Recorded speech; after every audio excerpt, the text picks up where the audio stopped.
Hey, welcome back to B&B Talk. It's Paul. I'm sure you're asking yourself, why is that guy wearing a suit? Well, there's a wedding going on today. You knew that, right? Quinn and Deacon are getting married.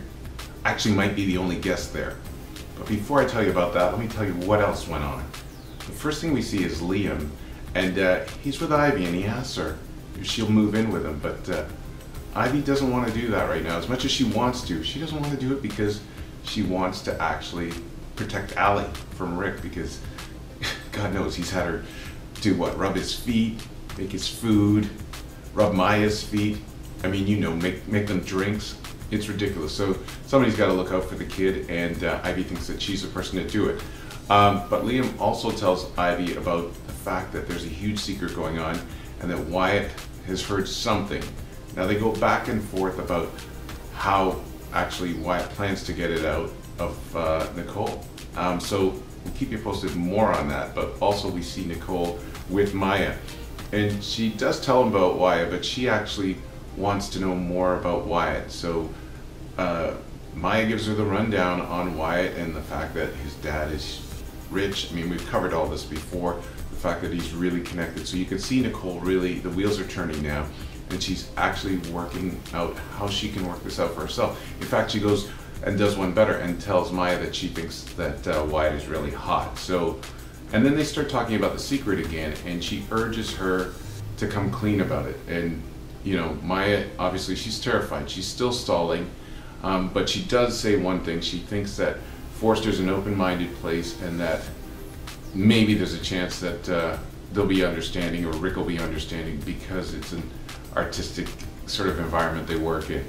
But what they don't know is that Liam has left, yeah, that's right, he's left Ivy abruptly, actually, and snuck across the hall to eavesdrop on their conversation. Now, he does hear a little bit, probably about as much as his brother heard. It's a huge secret, shockwaves, the whole bit, but he doesn't get down to the secret. But we'll have to wait for the next episode to find out if he does hear more.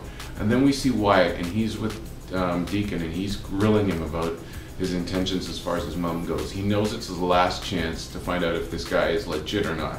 And even though he doesn't think so, Deacon tells him he's all in. We also see Carter show up, and eventually he tells Deacon, you know, he gives Deacon a bit of advice, and he sort of warns him, obviously, because Quinn is crazy. And he says with Maya, she didn't turn out to be the person that he thought that she was. But Deacon still sticks to his guns and says he's definitely in. And eventually we see Maya, and then we see Wyatt, and he's with his mom. It's sort of a touching moment, and he lets Quinn know, even though he's got reservations, he wants her to be happy, and so he wishes her and Deacon well. And you know, this makes Quinn happy. I think it's one of the last things she wanted to have taken care of before she goes down the aisle. But we see Brooke on the other end of things, and Brooke is going on and on about how dangerous it is for Deacon to marry Quinn, and she's going off to her sister. Katie is trying to wrap her head around why Brooke is so concerned about this, but in the end she says that she's got a way to stop this, and Katie actually says, I'll go along with you. And before Katie can grab her purse, Brooke is out the door, she's gone.